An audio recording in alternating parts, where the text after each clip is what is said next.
How to fix Homedics massage gun not working or it's not switching on. How you can simply solve this step by step in this video. Check the power source and charger. That will be the step 1 for you to solve this error. Verify the outlet.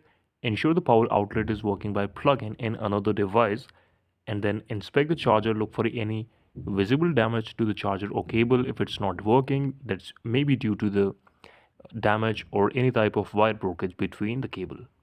Step 2 is asset the battery. Charge fully. Allow the device to charge for at least about 3 to 4 hours it takes to charge fully. So you just have to wait for till that duration of time, and then you have to check your battery health. If the massage gun only works while plugged in, the battery might be degraded and may need replacement. Third is reset the device.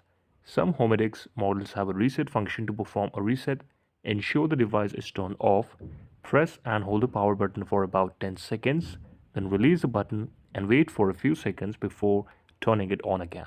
The process can help resolve minor software glitches. Step 4 is prevent overheating. Continuous use can cause the device to overheat, triggering an automatic shutdown.